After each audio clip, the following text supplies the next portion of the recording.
Good afternoon, everyone. I, CS Muskan from the Institute of Company Secretaries of India, extend a very warm welcome to our respected speaker and valued participants who have gathered with us today for this enlightening session on the issue of securities under the umbrella of EEE 5.0 Master Knowledge Series. Before we delve into the topic, there is some important announcement from the Institute of Company Secretaries of India. We are delighted to announce that the applications are open for the prestigious ICSI National Awards for Excellence in Corporate Governance for the year 2025. This year, we are celebrating the 25th edition of these awards for honoring excellence by recognizing the organizations that set benchmark in corporate governance. Applications are also open for the ICSI Lifetime Achievement Award, ICSI CSR Excellence Awards, and the ICSI Business Responsibility and Sustainability Awards. For the further details about the awards process and categorization, visit the ICSI website. And the last date to submit the application has been extended to 31st August 2015. Also, we are overwhelmed to announce the 4th ICSI Board Membership Program to be held from 18 to 24 September in Kalimpong, West Bengal. For further detail, please visit ICSI website. And coming to the topic for the day, issue of securities. The issue of securities is one of the most important aspects of corporate finance and compliances, as it not only determines the capital structure of a company, but also reflects adherence to regulatory framework under the Companies Act 2013 and SEBI guidelines and regulations. For a company secretaries, this area holds critical importance as they are interested with ensuring that the process of issuance, whether through private placement, right issue, bonus issue, preferential allotment, or public issue, is conducted in strict compliance with the law. The role extends from drafting and vetting of offer documents, coordinating with regulatory authorities, guiding the board on statutory requirements, ensuring timely filings of returns, and safeguards the interests of both the company and the investors are with the company secretaries. A strong understanding of the procedures relating to valuation, disclosures, requirements, timelines, and due diligence is essential for company secretaries to effectively discharge their professional responsibilities. This webinar aims to provide participants with a comprehensive insights into the practical and procedural aspects of issuance of securities, common pitfalls, recent regulatory changes, and the evolving role of company secretaries in strengthening corporate governance through meticulous compliances in capital raising activities. For detailed deliberation on the topic and have expert views, we are honored to have with us distinguished expert CSB Ranganathan sir, who bring with him the deep regulatory insight and practical experience. It is my profound privilege to read his brief profile before our members. CSB Ranganathan sir is a fellow member of ICSI, ICMA, and lawyer. He is a corporate law advisor. His earlier stints were the Edelweiss Financial Services Limited and Tata Group. He has more than 3 decades of experience in the corporate field, encompassing governance, company law, investment banking, corporate restructuring, NBFCs, and allied corporate law matters. Also, he is a respected member of the Secretarial Standard of Board of ICSI. We are privileged to have such an eminent speaker to deliberate on today's topic, and I am confident that today's deliberation will enrich our understanding and equip us with updated knowledge. Together, let's explore how we can lead the clarity, connected with purpose, and contribute to a governance framework that stands for the test of the time. Once again, I welcome you all and thank you for taking time to join us today. Let's engage, learn, and grow together. Please post your queries and same will be taken up at the end or during the session. Now, I invite Sir to please start the session and enlighten us on the issue of securities with his rich knowledge and experience. Sir, over to you. Yeah.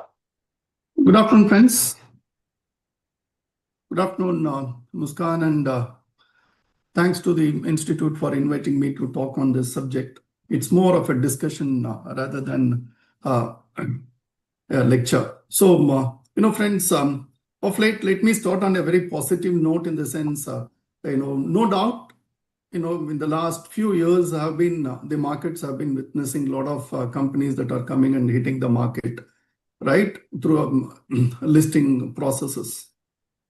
And in fact, whenever I meet most of the company secretaries, I think one very positive thing that emerges is I think every 6-7 CS talks about IPO consulting or IPO, which in one way, I think it's a very good, move that a CS fraternity who is slightly, enlarging his role, which hitherto was missing. In that way, it's a very good thing. The second aspect, what is really happening is, I think thanks to different company secretaries who are evincing interest in the securities laws, a lot of merchant bankers have started employing company secretaries as well. Okay. And the third one, which is again a very, very positive note, is some of the some of the company secretaries have also, also intend to start merchant banking a company on their own. I think these three things are very, very I'm happy to listen and, but how to implement some of the very small thing, friends, whoever is doing this kind of activities, all the three things, I just wanted to say something and then maybe we can get into the subject. The first one, when we are talking about the IPO consultants, every 7th, 8th person talking about IPO consultant being a CS. Now, the main role comes as we go on, as we see in the slides also, is on the diligence part, especially the secretarial diligence. But what I find is, please don't restrict your activities only to the secretarial diligence. That's my first request. In the sense, you do the things, but when you're doing the due diligence, when you're doing that, please look into the reason why you are doing this and what will be the implications of that, and also corresponding what are the provisions in ICTR. I think one step, you should move ahead in order, not only restrict yourself to the secretarial diligence, but please move one step ahead is what my humble request to all my friends who are into this era now, who are as taken into this line. That's for the first people who are talking about whether in practice or whatever it is. The second set of people who are in the, in the merchant banking, who have joined merchant banking companies, the pure company secretaries, and they are all into execution, which is again a very welcome sign. But one thing, friends, for those people, don't forget Companies Act. The moment you get there, what I'm seeing is people try to completely forget what is there in the Companies Act. I think the mother of all laws, corporate laws, is Companies Act. And that too, whenever you are talking about the issue of securities or the capital markets, please, friends, my dear friends, in that line, the second set where people are merchant banking, don't forget Companies Act. It is for you to educate all the investment bankers the importance of company law as far as the issue of securities is concerned. My request is please club both. The first one, please see ICDR. The second one, don't forget the Companies Act. The third one, the merchant banking. It's a very welcome sign. You along with other co-professionals, chartered accountant or cost accountant or any other MBA guys, when you start this function, one of the major things, please be aware of the latest changes in the merchant banking regulations, especially with respect to the net worth requirements and the liquid net worth that is required to be maintained. Not only that, the income stream for the 3 years average income should be income by way of, it should be around 25 crores. So please be mindful of this fact before you start a merchant banking outfit, friends. So with that good note, I just wanted to get into the topic of the day, friends. So please, that's a good sign, and we will move further and we will expand our wings in this area, because I think the best person who I always reiterate this fact, I think the best person to interpret companies or corporate laws is a company secretary. I think we should have that faith, friends. And yes, we are capable and we will do that way. It's only a question of connecting the dots at the right places is what is required. Okay, with that note, though I'm not a PPT guy, but never mind, this kind of webinar demands a PPT to be presented, and hence let me also show some presentation, whatever is possible from my side. I will try to cover. So mostly I'll try to cover the IPO front for listed entities, IPOs, the preferential offer, the QIP, rights issue. What are the changes? Rights issue seems to be a best available option for fundraising, for further and fundraising by listed entities, because the amount of changes that SEBI has introduced effective 8th April 2025, that seems to be the best option instead of going for QIP, which people used to go. I think we will see some of the changes which rights issue has, and also a little bit on bonus shares, and also listing without through an IPO. I think broadly I have classified these things, and also what the precautions that you and I should take care when we act, whether we are employed seers or whether we are so-called the consultant, whether we are advisors. Please friends, don't forget a fact that the entire process, in practically, whether it's been entrusted to you as a CS or not, but morally we are the people who are responsible for the entire process flow, and the what do you call, except the business part. I think we are the guys who will be responsible for the. Please bear this in mind. If you bear this in mind, I think things will automatically flow, friends. It's all, every day is a learning, and the law is also evolving day by day. Luckily it's not like LODR, which is evolving every day, but at least I mean, in a quarter you get some amendments, but very good things have taken place. I'll also show you certain things which we should bear in mind. So as the host Muskan said about comprehensive, this is going to be a comprehensive, so let's start. So first and foremost, let me share some PPT and then we can start.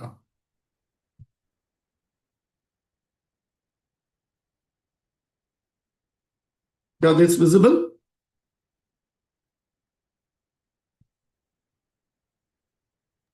Yes, sir, it's visible. Visible, right? Right. So, fine. Okay, now I think it's been the talk of the town, not only now, I think the last 4-5 years, anybody, even certain people, retail people who are not aware of what is IPO have started asking about the IPO front. So it's been the talk of the town, I think, right from for the past 4-5 years. And with that, a lot of changes have come in, and how we also have evolved ourselves, so, besides this, and basically, the capital market, again, which we all know consists of primary market and the secondary one. The only thing, friends, is normally when you talk about a primary market or a primary issue, please understand there are 3 factors that determine whether it's a primary issue or a secondary transaction. There is nothing called secondary issue. So when there is a fresh issue of shares by the company gets consideration, and the consequence of these two lead to an increase in the paid up capital that tantamounts to a primary issue. Sir, Yeah. sorry to interrupt you in between, but can you speak a little bit louder? Some members are requesting you to please speak louder. So should I start again or No, continue? sir, you can start with this now, but just speak a little bit louder. Okay. Now, I mean, just you can get the feedbacks after 5 minutes and tell me again. Right, sir. So just wanted to where I was coming from is, from understanding what is a primary issue, friends. Primary issue, please understand there are 3 factors that determine whether one is a primary issue. There is nothing called a secondary transaction. Is it okay now, friends? Okay. So Yes, sir. Okay now. okay. So a primary issue, 3 factors. Fresh issue by the company, that's new shares are offered by the company, the consideration the company gets, and the consequence of these 2 are increase in the paid up capital of the company. If this is there, then everything is a primary issue. Okay, whether it's for listed entity, unlisted, or for a private company, it's the same. It's a basic thing. Secondary market is when you talk about the secondary transactions, when there is a transfer of securities from one hand to another. Okay. Now that is, so if you look at the statistics in the last few years, in the last couple of years rather, in the last couple of years, 2023, 24, see the amount of IPOs and the amount that has been garnered in this manner, including one FPO. FPO has not been a great hit so far since it's been introduced, but look at that amount of, this is inclusive of SMEs, so, and see the rights issue, but IPOs dekh lijiye, 272 and the QIPs. Now, I think with relaxation, lot of relaxation, rights issue might see an increase. Now come to 2024-25, 320, 272 and 320 and 2 FPOs, and see the amount of rights issue which has been made in 24-25. See the QIPs 61 to 91 and the amount of funds that have been raised. I think in each category, in each type of issues, we as company secretaries are playing a major role, or playing a very, very major role in this. It's only a question of time that we also get that. Now let's start about the journey of, without, when you talk about the capital markets, Muskan, is it okay now? Yes, sir. It's okay now. It's okay. Friends, whoever is, please respond if it is okay, so that if required, then I'll have to use a mic. No, mic. sir. It's okay Okay. now. Okay, right. Chalo. Right.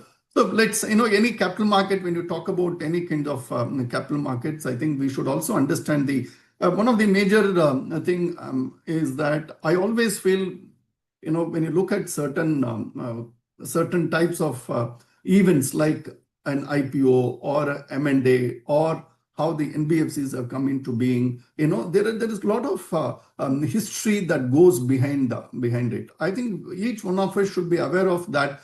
Whenever it's possible, we should just get into and read how this journey had. But to sum up in a nutshell, friends, about what's the journey has been, we all know that in 1956, the Companies Act, or the 1913 Act was overhauled.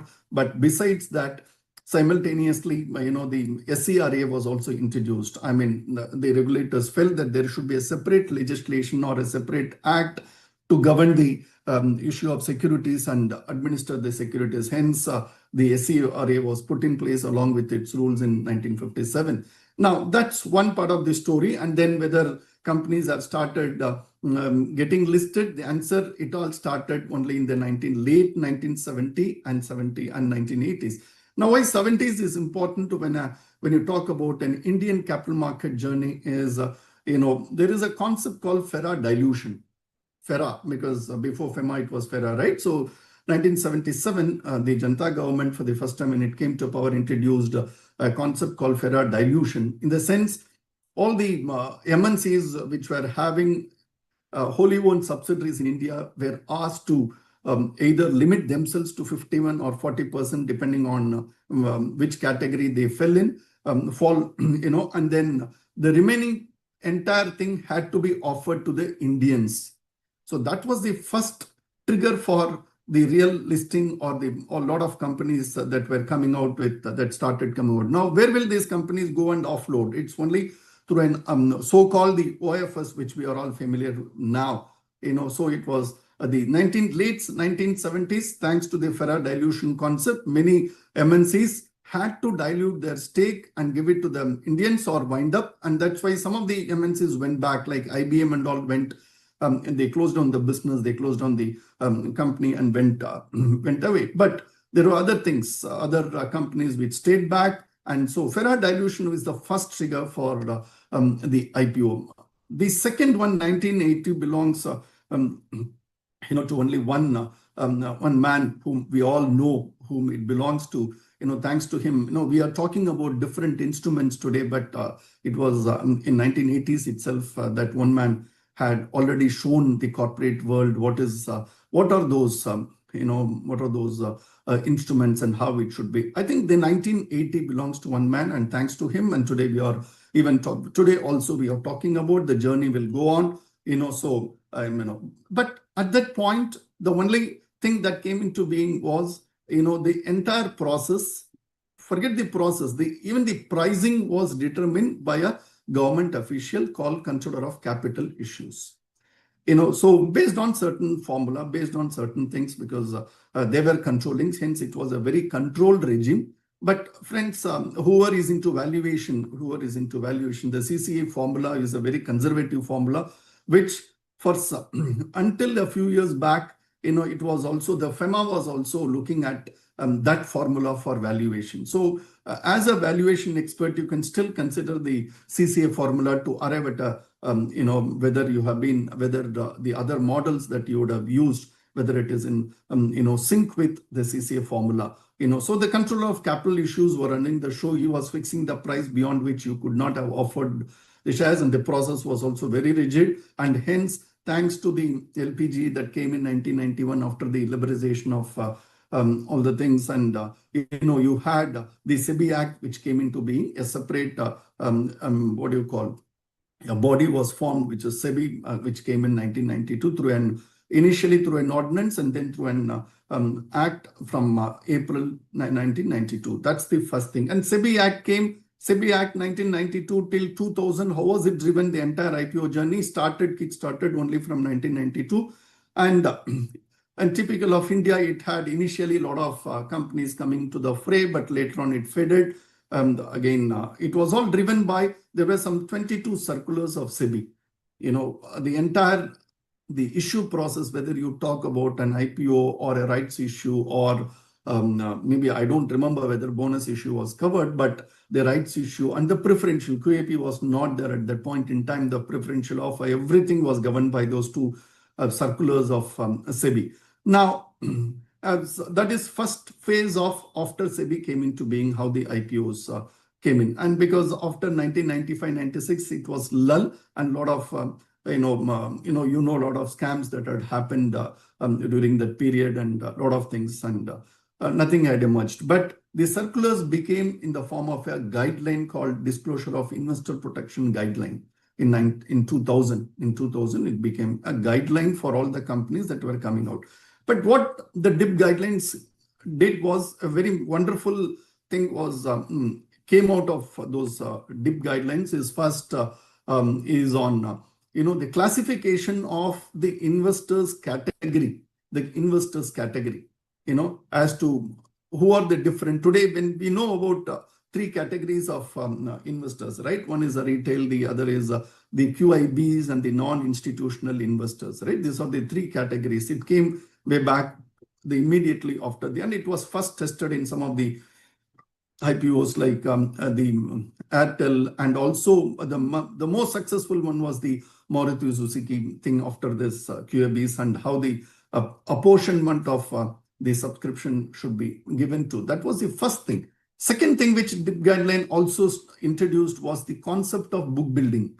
The second thing, which whether book building has worked or not is a different issue, but book building concept was introduced way back in thanks to the DIP guidelines that had also come. But again, it was only a guideline, first circulars, then the guideline, but the major it came in the form of a regulation. Only the ICDR took a shape of a regulation with a lot of the legal sanctity and also the empowerment to in some time in 2009, I think August 26th, if I remember, 2009, the ICDR came into being. Then between 2000 and 2009, the ICDR, you also had the QIP regulations that came into being in 2006. There is also an interesting story behind why QIPs were introduced in India. But 2009 till 2018, some changes depending on the situation were made, but the changes were very limited. But come 2018, because the entire change in the scenario, in the global scenario, as well as an Indian corporate and economic scenario, these were required to be amended, and hence you had, in September 2018, the entire ICDR of 2009 was overall, and today we are talking about the 2018 further. Now, from 2018 till March 2025, ICDR has also gone had amended, because thanks to a lot of corporate incidents that happen, the law also has to change, and it has to have. So that's the journey, friends, right from 1956 to 2025 when we are talking about this journey. But in the last 3-4 years, what are the different changes that has come? Also, we will see in the course of our this journey today. We will see. So that's the first thing which I just wanted to touch upon from the initial one. Now, what are the governing statutes? I think we all know, this is where I just wanted to be very, it's not only the ICDR or the SEBI Act, friends, it's the Companies Act, the SEBI, SEBI, the SCRA, the Merchant Banking Regulations, don't forget the Depositories Act, the PIT regulations and LODR, to what extent it should be implemented for a company that goes for an IPO. We will see slightly later. Okay, till then, I think this is a broad governing statutes that one should be, apart from sectoral regulations, which if you are governed by sectoral things, please be, you need to be aware of. But these are the major laws that one should be giving.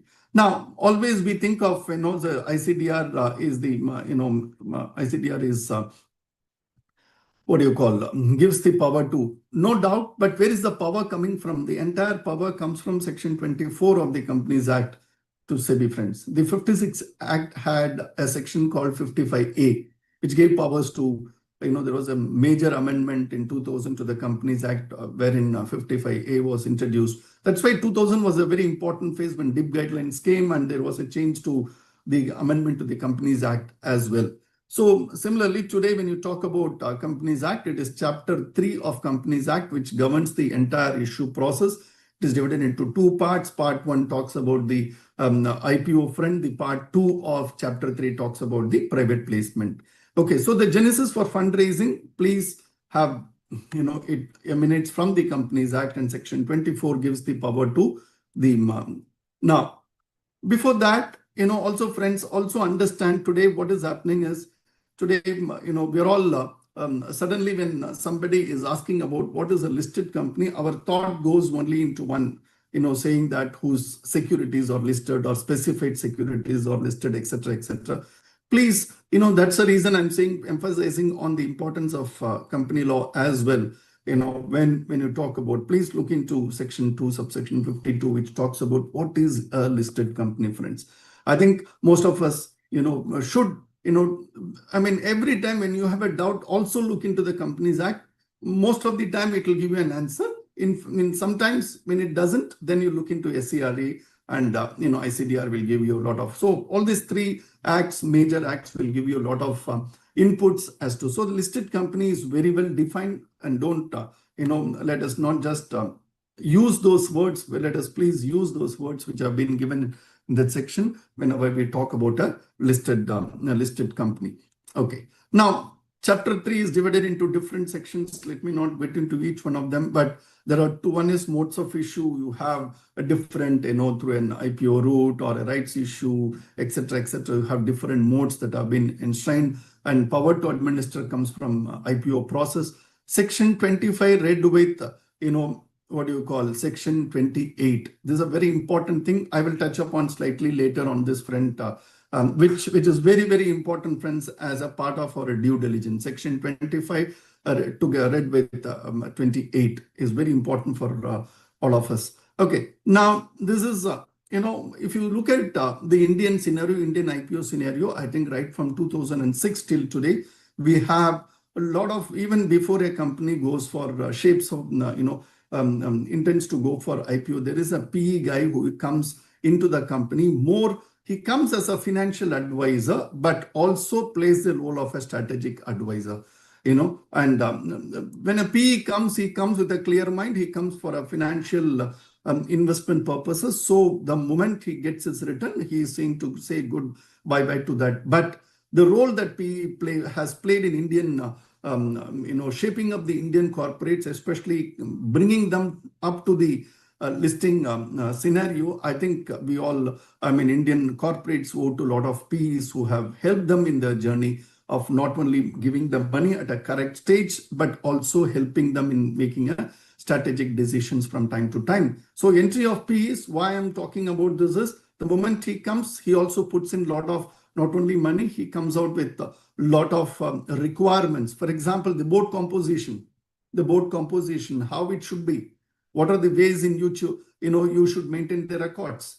Whether you have to conduct the board meeting should be restrict only to 4, or it should be slightly more, or what are the quality of deliberations? Yes, most of the PEs have started. So thanks to them, I think right from 2006 till today, we have in a lot of companies PE's entry at the beginning of before a company. I think once you have a PE, more or less a small indication that an indication that the company at some point in time in the future is going to come out with an IPO. Now, how do we go about this implementation of the IPO process? As I said, the moment Section 24 has given the power to SEBI for listed companies and as well as for companies that intend to get listed. So that's where the companies that intending to do an IPO goes through this process. So now, first and foremost, what the company we may be involved at this stage or we may not be, but that doesn't mind. The assessment of an IPO, the need. Why should a company go in for an IPO? Is it really a fundraising activity that the company intends to do, or is it providing, as I said, the PE entry who had entered? Do we have to give an exit offer to them through an IPO route? What is the intention? A company might be flushed with funds; it may not require, but at the same time, it might have to give some exit opportunity and get the company shares listed as well. So the first is the need for, I think we will also discuss slightly on why this objects, is very important when you talk about. Of course, if it is a pure offer for sale, the object is nothing but to give an exit opportunity and to get the shares listed. But if it is a primary issue where the funds are coming into the company, new shares are issued,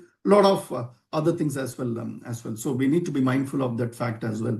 Now, preparedness for an IPO. How do we prepare? How do you handhold the company as a CS sitting inside and as well as who are helping him or her in the journey? And how are we getting preparing the companies while in their journey to IPO is what is important. As I said, intend to get listed.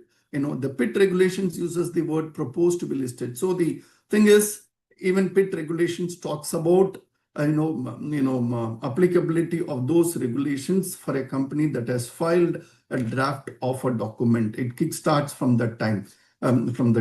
And also, as we go, we will see, but here itself, let me also tell you, when you talk about a preparedness, as I said, the PE makes you prepare certain things, but you need to be slightly move up in an advanced stage where the composition and a lot of the committee composition, the board, and also certain other requirements of LODR also starts kicking in. Don't wait until that time you get listed. I think it starts much before. So you need to get prepared yourself for that kind of a thing. And secondly, any kind of when a PE guy comes, when you have a shareholder, pre-shareholder, especially a financial investor, you would have had some special rights. All those things will fall down or from the time of listing. So be mindful of why I'm saying this is again a preparedness in terms of preparedness. There are a couple of things which I wanted to mention here, friends. Now this this will form part of your articles of association definitely before. So you need to alter the articles of association much before you file the DRHP, because one containing the normal the regulations what table F talks about, and the other one which is very specific to this where you have the shareholders agreement embedded in the articles of which will fall in place. So you can segregate into two parts, and please be mindful of this fact, because tomorrow once you become a listing entity, then it will be very difficult to do it, and it's not even allowed. So please be of this fact to check the articles. I think the constitutional documents are also very important at this stage. I'll come to the approvals also at this stage, but please, second aspect, section 24, I will always keep on reiterating that fact. Secondly, on the minimum public shareholding 19(2)(b), when you do an assessment,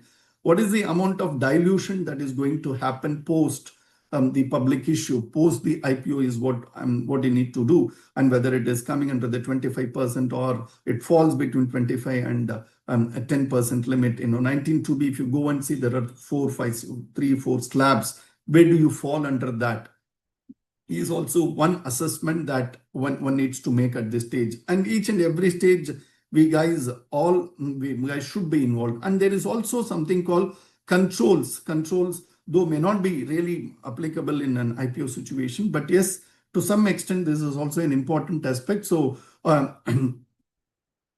now, in terms of before even moving to ICDR, when you kickstart the process of when you kickstart this process, one, I talked about the articles, but because since it's an issue of securities, normally we go under we pass a board resolution under 179 and file that respective form in GT 14, etc. We file it with ROC. That's one part of it. But again, when you offer the shares to other than to the existing shareholders, 62(1)(c) kickstarts. So you pass a special resolution and also file those forms. A couple of things, friends, you need to be aware of in this case is when you pass a board resolution today, the management may not be it would have just estimated a rough figure of what is going to be the what do you call the issue size, or what is the amount that is required for a particular project when you talk about a project, or what is the amount of exit that one has to give for the existing shareholder to an OFS. It will be so. My request is take a slightly larger amount when you pass a board resolution. First.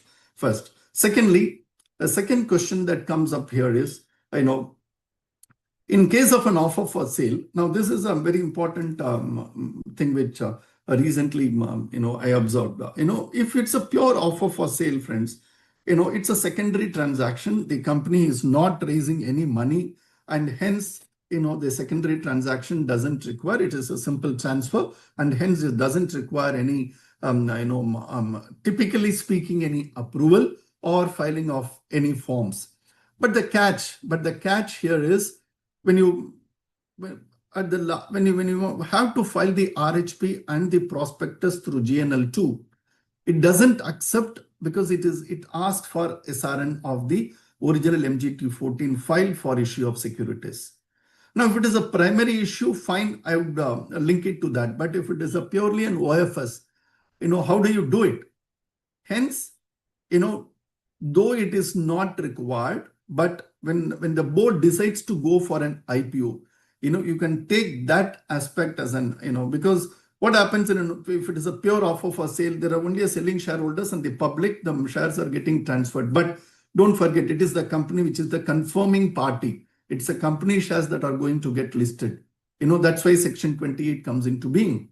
And hence, there is, though you need not have to go through the shareholders approval route, but at least the board resolution, please pass it. Again, whether 179 or something, even if you don't mention the section, fine, but at least since a company is a confirming party, even an offer for sale, when the board decides, please pass a resolution, which many companies, many people are doing it because, a public issue hoga, so I have to pass. It's that legality behind this. And also now GNL2 is not accepting unless you show the SRN. Hence, please, that is one aspect of I just wanted to say at this second stage is the articles of association, especially when you have a private equity guy in place before the IPO. There are two things which please be mindful of this fact.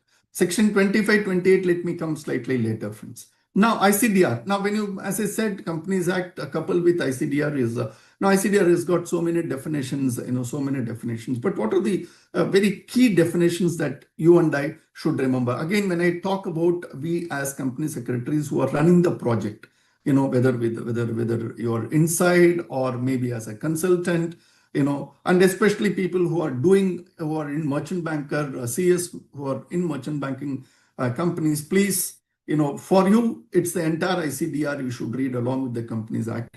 Now, if you look at what is the applicability, it is applicable. If you look at this slide, it talks about all kinds of issues by not only, after the IPO, it talks about for a listed entity, the applicability. Now, again, it talks about two kinds of modes. One is the primary issue and the second is the offer for sale. Now, primary issue, as I said, money raised for different purposes, expansion, working capital, repayment of loans, etc., etc. Fine. We will also see what are the challenges companies are facing now in this. When you talk about and working capital and repayment of loans slightly later, we will see the challenges that are being faced.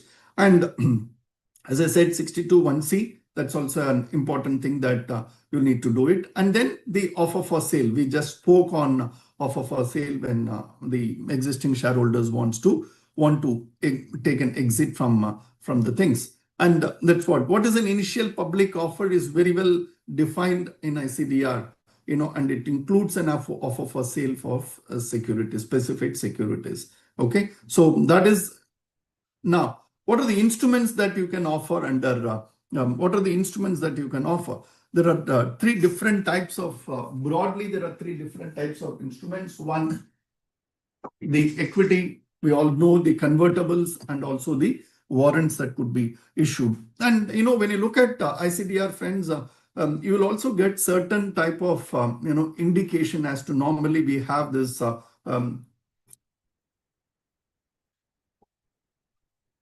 whether in a rights issue, I can issue convertibles, whether I can issue some other type of instrument. I think ICDR, if you read ICDR, it also gives you a clue to that, why it is possible to issue certain other instruments as well. But of course, mostly it is in the form of a convertible securities. Okay. Now, the key definitions when it comes to what is draft offer document, we'll see there are documents, right? One is the DRHP, RHP, and the prospectus. The difference between the three in terms of DRHP, you have everything without the issue size, but at the same time containing the entire details, what is required under Schedule 6 of the ICDR. You have all the details about that. The RHP contains, a price band, maybe a couple of days, working days before the issue opens, you make an ad, give an ad about the price band, and the prospectus contains the final one. That's in terms of draft document. And then the general corporate purposes, for what, you have the allocation as to, when you talk about a size of, what do you call it, 1,000 crore issue size, what could be the maximum that, because companies were using for general corporate purposes a huge percentage of the funds that were garnered through the mobilized through the public issue. Hence, there is a restriction on JCP about 25%. Then what is an initial public offer document? Some of the very basic things that you and I should know, because when you pass a resolution, all these things has a legality to it, legal meaning to it, legal sanctity to it, and hence, please. Now, public issue. Now, this is one thing very important, friends. Group companies. Once you get listed, there is no concept of a group company coming into a picture. All right. Now, group companies is, is specifically, again, when you use certain definitions, it is only for the purpose of IPO, you can restrict. But sometimes when you want to take it post-listing, you can also taking an analogy from this, you can also take it to the LODR concept. But group companies are not defined except in ICDR. So please, this one definition will help you if you want to. So the group companies, identification of group companies is also one of the very major tasks that, especially if you are a company having, if you are a group having different companies around, if you have a lot of group companies, in the group. Hence, please identify the group companies at the initial stage, itself. Okay, that's one thing. And secondly, the issue size, what includes and what doesn't include is another. Some of the very basic group companies, please, when I'm saying it is not identification only, but please ensure that it is also taken care of and adequately captured in the board minutes. That is when I say that this is the best way that you and that's a correct way of doing the things. So whichever, that's one thing. Then second, now come on, control. I was talking about control with, I requested you to refer to the Shubhkam Ventures case. But again, promoter, I think it's the same definition as per the Companies Act vis-a-vis ICDR as well. All these things are fine, friends. So please be. Now, there are a lot of things when you talk about a promoter. One is who is a promoter, and then comes who is a promoter group. Promoter group.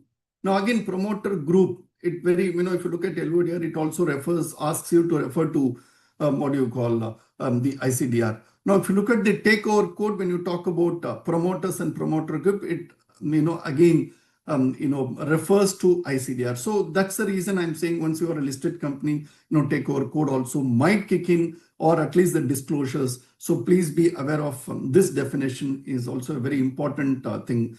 Promoter group, group companies. These three things are very important. And my request is please adequately capture this in the in the minutes, so that tomorrow nobody can question us, and tomorrow everybody would be in a position to everybody is in a position to understand. And then the question comes, net worth and net tangible assets. We will see when you talk about the eligibility requirements for a company to come out, the financial parameters that are required to be satisfied. The net worth and the net tangible assets are also very important thing.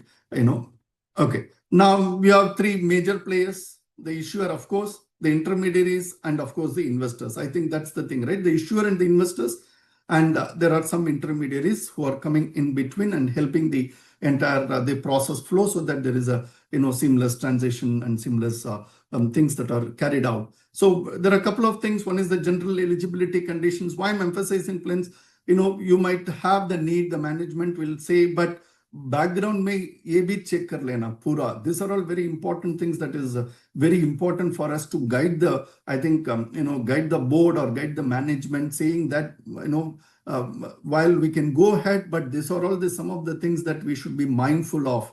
And how do we rectify before we file the DRHP? I think that's the exercise. That's where the value addition from us comes into picture. So what's the general eligibility conditions, financial parameters, and the other condition? General eligibility conditions, it's primarily aimed at the, the issuer, promoter, group, directors, and selling shareholders also. Selling shareholders, again, in this case, when we talk about the private equity or whoever has invested, the financial investors who had come and invested. So what are the different, what are the eligibility conditions, different general eligibility conditions that are required, to understand. Also, please note that there should not be any outstanding convertibles, which are very, very important to be noted. Okay. Then we'll see the financial. Now, this is very important, friends. This is very important thing.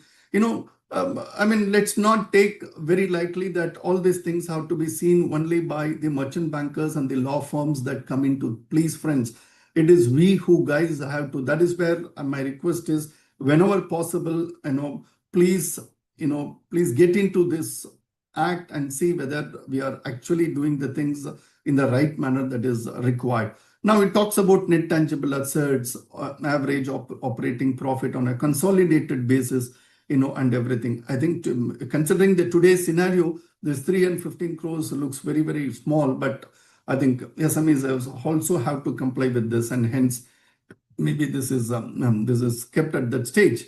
What is this alternate route of 6.2? When you don't satisfy any of these conditions, then you fall under 6.2. Now, the difference between 6.1 and 6.2, friends, is very simple to, if you are falling under 6.1, the categories of investors which we had seen, what is the allocation that these guys will get in case you fall under 6.1? That is, you are satisfying the financial parameters, is that the qualified institutional buyers, the maximum they can get up to 50% of the issue size. The non-institutional investors can get 15%, and the retail can get 35%. I think now there is a recent consultation paper that has come in. I have not covered that, friends, the recent consultation paper of last week, which talks about a lot of internal allocations to different categories of investors. But this is 6.1. If you satisfy this, then 35, 15, and 50 in this order which I'm talking. But if you do not satisfy 6.2, what is that? So the only thing is at least 75% should be subscribed or should be allotted to the qualified institutional buyers. That's the thing. And NIS will be 15, retail will get 10. So in terms of the importance, any ad, the way we should understand, the way we should also look at the things is best way to understand ICDR or when you're doing an IPO process is to see a lot of the price band ads that are coming in or the documents that are filed. The first page itself will talk about whether it's a Regulation 6.1 issue or Regulation 6.2 issue. 6.1, you are satisfied the financial parameters. 6.2, you are not, but at the same time, you need to satisfy the condition of QIBs or getting allotted up to 75%. Else, in the earlier case, if the issue is not, there is a concept called minimum subscription, which we all know, right? If the 90% of the amount that has been, has not been subscribed, then, you should, one way under 6.1 is to underwrite the shares. But when you fall under 6.2, you will have to refund. There is no concept of underwriting the issue. That's the major difference between 6.1 and 6.2. Some companies, they might be doing the entire diligence and everything, but at the last moment, they will realize this, whether they are falling under 6.1 or 6.2. In my view, I think you should assess this front, which is very easily possible, right? And that's where, despite you having the merchant bankers, we can also simultaneously, we can support them and we can easily give a guidance to the management on this front. So please, 6.1 and 6.2 are very important thing. Then a lot of companies which are now partnership firms or LLPs getting converted into a company and then taking the journey of an IPO post that. A lot of things, you can see a lot of issues happening through these modes now, LLPs. Now, what are the things that needs to be, please understand that they have to be in existence for at least 3 years. And secondly, entire accounts have to be converted into the Companies Act Schedule 3 format and then find out whether they satisfy the financial parameter. And hence, this is also another, so if you are attached to a company which has got converted through from a partnership firm or an LLP to a company and aiming for an IPO, please convert this. And of course, the statutory auditors have to do their duty to give a certificate on this front. Please, this is another aspect which you should be mindful of. Again, all these things, simultaneously, when you take it to the board, where I'm emphasizing is when you take it to, normally we don't, we forget, or we may not think that this is not important to get into the minutes. But of course, each step is a very important factor, friends. When you do this kind of a thing, pass appropriate, the board resolutions that are required for this at this moment. Please capture it in the board minutes is what my humble request. Don't forget. So when you draw a checklist, the checklist that you and I draw will be the minute of things, as opposed to the others.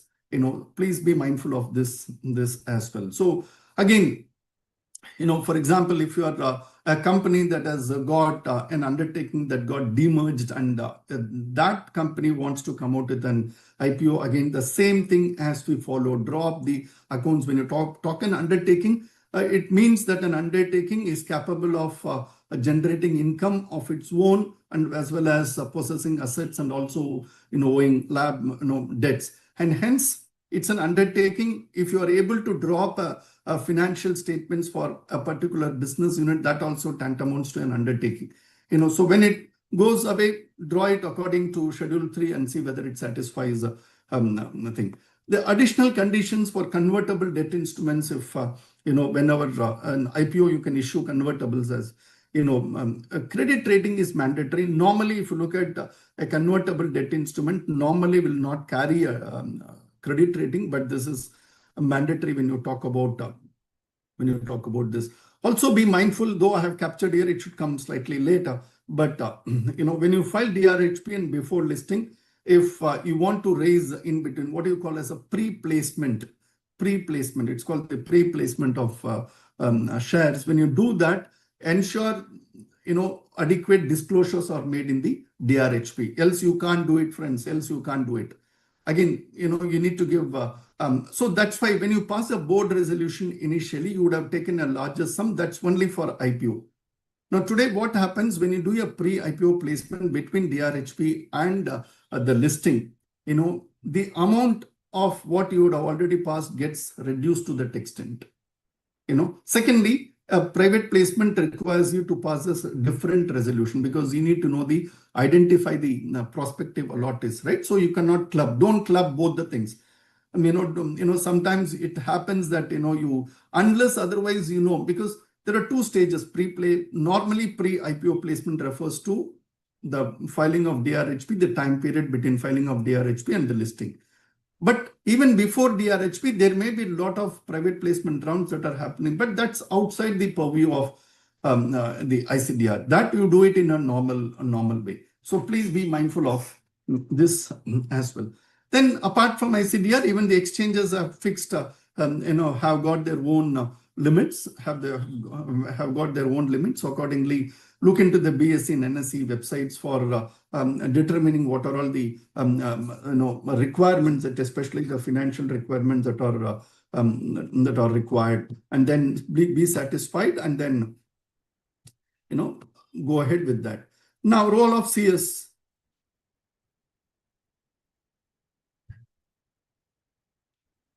No, it doesn't mean that whatever we have been discussing, we have to play a role each in everything except maybe determining what is business.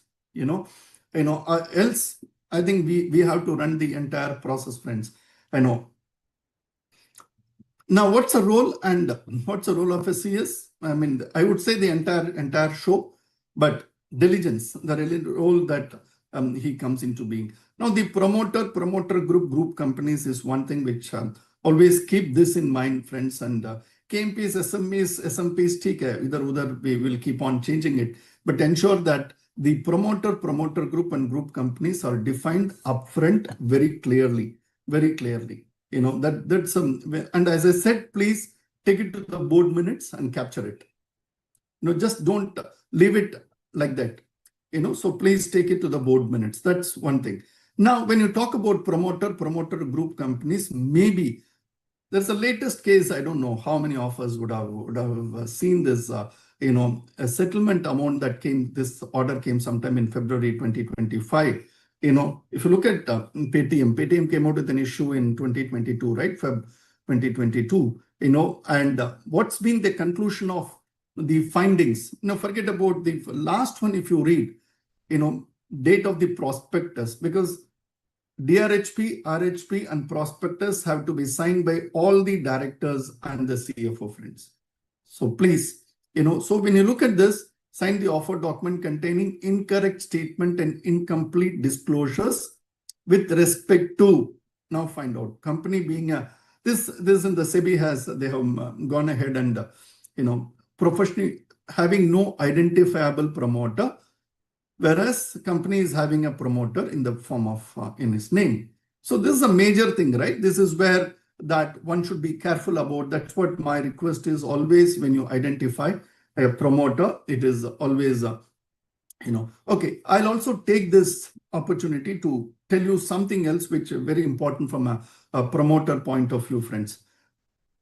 What happens is typically in a family owned setup, when they come out with when they're planning for when I said the preparedness for an IPO, when I said how do you handhold this the companies, the promoters, when you talk about the promoters, if there are more than one faction of shareholders within the family, and if there is a dispute amongst the between the brothers or between two sections of the family, then how do you resolve this? Because what typically happens is you need to disclose the details of all the promoters and the promoter group in the offer document.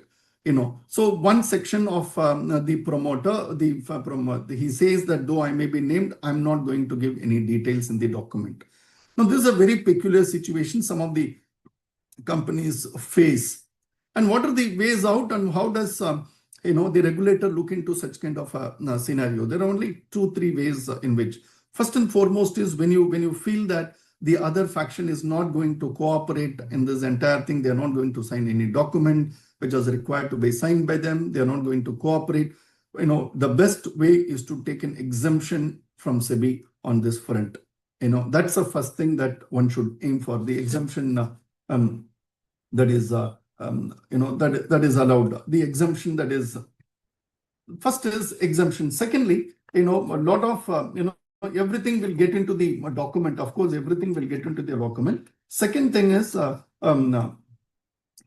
if there is a settlement agreement amongst the between the family groups, again, please make it a part of, may not be the entire one. Adequate disclosures on that family settlement will also be very helpful for the purpose of having a smooth IPO. And there could be a situation where there is no settlement agreement between the two factions of the promoters, as well as so what do you do in that case? What do you do in this case? The answer to that is, what the regulators expect as a part of diligence is, whatever is available in the public domain, please try to put that information, give adequate disclosures about the entire status, and at the same time, based on those disclosures that I have made, at least show them as promoter group. So when you talk about a promoter, this is how the importance of promoter is, has been very clearly, as a part of diligence is what is required to be done, friends. So I just thought of showing you one recent case, as well as, about how do we go in case of a dispute amongst the different sets of shareholders, pre-issue shareholders, pre-IPO shareholders rather. And I'm not talking about the PE people. So KMP SMEs, then again, dematerialization of the entire shareholding of the promoter. There has been some sort of small, discussion, again, paper that has come on to what extent entire thing should be. But of course, the Companies Act is very clear, right? The entire shareholding has to be only in a demat mode. So ensure that that is also in place. These are all small things, but very, very important, so that you can do it during the process of IPO, so that we will come to these objects of the issue, litigations and everything very soon, friends. But there are something called material agreements that are required. So as a part of, if you had seen any offer document, it has the material contracts and agreements and contracts, right? So what are those different types of material agreements that are required? For example, if a company has an agreement with a supplier to, and if he is the if he supplies almost 90% or of the entire things, or if he is the vendor with whom you depend, and if there is an agreement, please, all these things will form part of your material agreements. We spoke on special rights, which falls on listing, and we also spoke on articles. I'll come to that 50% thing. And as a part of the entire scenario, friends, IPO friend, there are a couple of things which are very, very required. What are the actionables that you and I have to do as far as to keep? They update the entire secretarial records right from the inception down to the time when you are thinking of doing this activity. So updation of all these statutory records and the minutes and everything is required. Now, what are the actionables? So in the process of doing a diligence, in some case, in the past, if you had forgotten to do certain things, for example, if you had forgotten to file a particular form, etc., depending on, if you had not complied with a particular thing, please list down what are those non-compliances. And my request is, please take adequate action immediately, whether it is, in the form of, I think a lot of our friends will be able to help you on that, whether it is, in the form of a compounding, adjudication, or etc., whatever it is. My dear friends, please ensure that all these statutory records are getting updated, and, at the time of while you prepare a DRHP. Of course, sufficient disclosures can be given regarding that. You could give their, all those things. In fact, in some case, I happened to, witness one case where there was what do you call, non-compliance with Section 186. So how do you deal with those kind of a situation? And in another case, there was one director who was also a part of vanishing companies.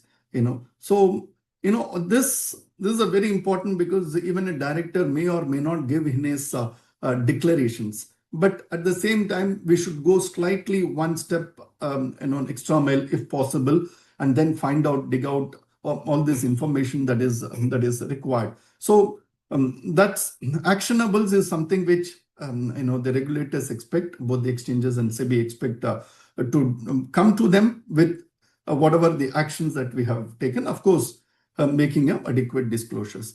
Second thing, when you talk about preparedness, as I said, the board constitutions and the committees also try to have it much before, and also start behaving like a listed entity. For example, have a proper quarterly board meetings where you place some unaudited results, and accompanied by whatever the statutory limited review, etc., etc. Start preparing yourself so that the things are easy once you are a listed, once you become a listed entity. Secondly, also ensure that, for example, in this case, ensure that even the internal audit reports are the internal audit reports, try to bring it before the board much before, because they may also throw certain things. Okay, now this is in terms of the preparedness. I said about how do we now, again, approvals, we spoke in general about the board and the shareholders approval. I think it's good, but IPO has also got what you call as an offer for sale, right? I mean, apart from, but what are the additional conditions that are required to be? You can offer the shares through an offer for sale, and unless you hold those shares for a period of 1 year. So it has got a couple of things, whether you have been holding convertibles and now it has become equity shares, whether I can consider all those things are fully, you can do that. But the eligibility is, at least I should have held those shares for 1 year, because again, I'm telling you, friends, don't expect only the merchant banker to do. Okay, our merchant banker friends who are there also have to see this, in the light of helping the company, helping our friends who are sitting on the other side, to determine what this OFS, to what extent it could be offered. Secondly, there is a limit on how much the offer for sale cannot be. If I'm holding 100%, I cannot.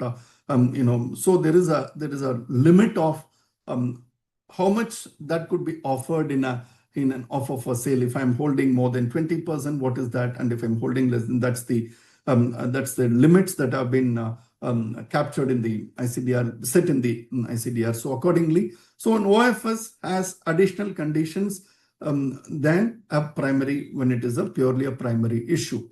The third thing, the utilization of proceeds. As I said, one, you have amount that has been mobilized for a particular purpose. Say 1,000 crore rupees for a thing. You may not require anything for miscellaneous, but when you talk about a GCP, what the general corporate purpose, it cannot exceed more than 25% of your amount. Now, again, there are two things. Whether one of the objects of the issue is to eye for an acquisition, two things can happen. One, I may have a target company in mind, and I may have to I may have to utilize this money for acquiring the company when you had identified. Two, I may be in the process of exploring different opportunities, and that's why I do a small fundraising activity when I'm not able to identify what are the limits. So the GCP, and this goes along with identification of the target companies. Why I'm talking about utilization of proceeds, friends, is once there is somebody called monitoring agency kickstarts the credit rating, any issue, including preferential offer, though it is not directly administered directly, SEBI doesn't get involved, though it comes under the ICDR, but there is no approval that is required by, in case of, even if it is a preferential offer, if it is more than 100 crores, you need to have a monitoring agency appointed.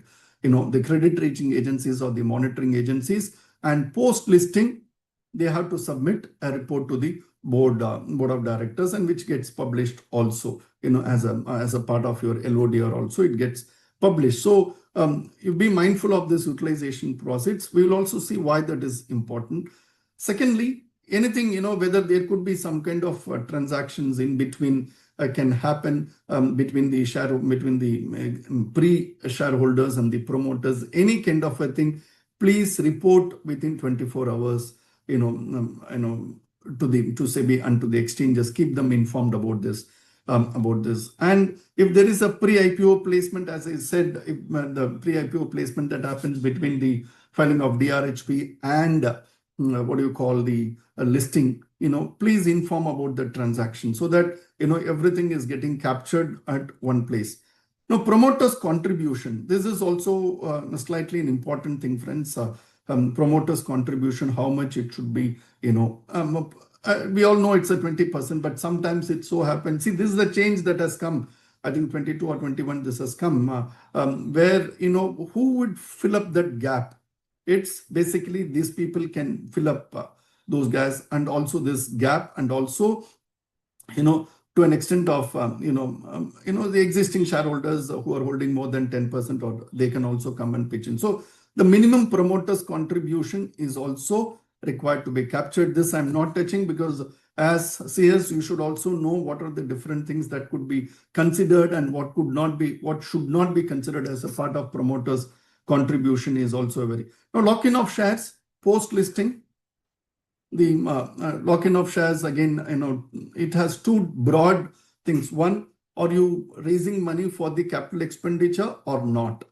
If you are raising for other than capital expenditure, then the lock-in period you segregate into promoters and other shareholders. Promoters up to 20% is for 18 months.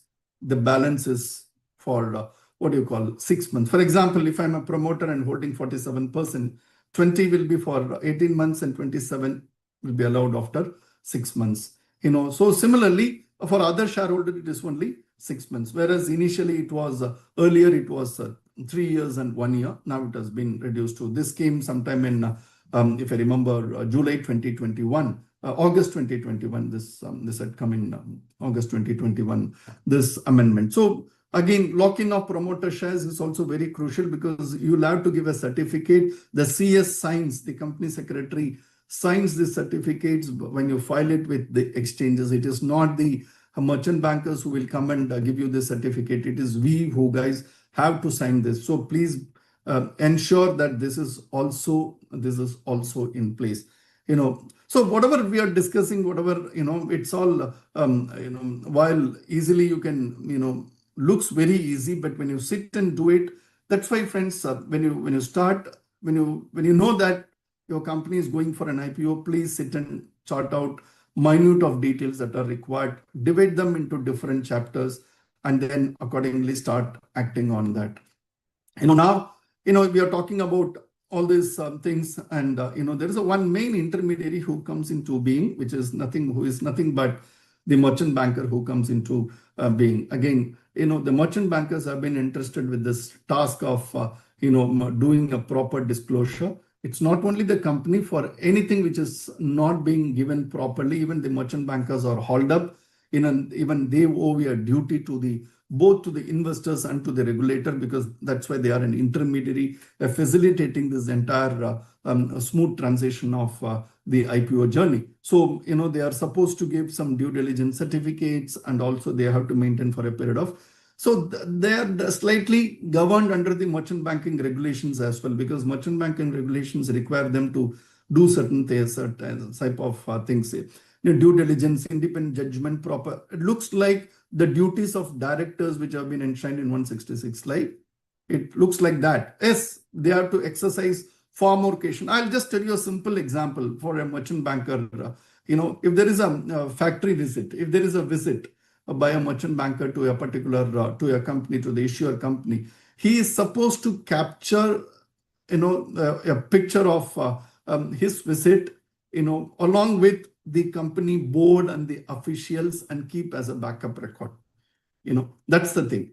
Another backup record which I just wanted to emphasize is the director's backup record, the KMPs and the director's records, friends. This is very vital, because especially when a company is pretty slightly old, it's very difficult to get those details of directors. So please, right at the beginning, and start talking to the directors and make sufficient arrangements to have that as well. Okay, now what is the reason, and whatever he does an entire exercise, including the business diligence and everything, but how are we facilitating the more and more when all the documents are put in VDR, to what extent we will support them. I think it's a question of a team effort that will be required to run this entire project. So again, as I said, LODR right from the beginning, ensure that you have all these things. Apart from this, also have a lot of policies which our LODR requires us to do.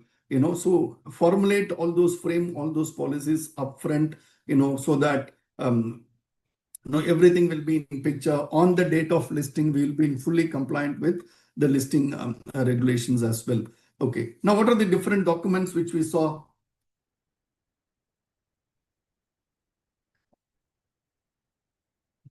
The three important documents: DRHP, RHP, and the prospectus. The price band. Again, when you talk about a price band, how do you capture it in the minutes? Don't. My request is, when you talk about any kind of this kind of big project, I think there are a lot of minute of things which will require attention of the board and also to capture it in the minutes. So you should be in a position to understand which one. Here, the merchant banker is not going to come and help you out, friends, which one to capture, which one not to capture in the minutes. But tomorrow, when somebody wants to refer to this, it is the minutes which will speak of everything. Hence, my request is, to whatever extent possible, please capture it in the minutes. Now, contents of offer documents. This is again a very crucial thing. Contents of offer document. These are all the contents. If you see, I have captured this in one nutshell about different contents that are required to be captured. Let's see each one. Now, before that, the precautions that I think we have already indicated one. But yes. Now, friends, when you do this, even when you start doing the diligence, or when you know that your company is going to do an IPO, there is some, many of the companies would what in the latest, if you see in the last 3 to 4 years, many companies have faltered in this, have not been complying with this particular requirement, whether it is under the 56 Act, for example, you would have given shares to, you would have allotted or offered shares or the securities to more than 50 people, or even after the 2013, you would have offered it to more than 200 people without realizing the impact of this, So please be mindful of this fact that, that any securities that you would have issued to more than 50 or 200 requires a ratification, because if you look at the Act, the Companies Act, it talks about it will be deemed to be a public offer if you are done. But because the things have gone over, how do we rectify? Again, whatever the adjudication or the compounding process, whatever way you wanted to, have to do it, it's better that we do it. Now, when you talk about this securities more than 50, it is securities. Even if a company has not issued shares, but it has issued to more than debentures to more than 50 or 200, it will tantamount to a non-compliance under this, because Section 42 is applicable for any kind of an instrument, right? And hence, please be mindful of this fact. Don't restrict yourself only to the shares, but also to any security. But what are the other things? Now, Section 42, 28, and 25, all these three things have to be read together, friends. While Section 42 talks about private placement, so even if it is an equity shares, 62(1)(c) has to be read in conjunction with Section 42, right? So that is one thing, you need to adhere to this 200 restriction. Secondly, 28 very clearly allows you to do an offer for sale.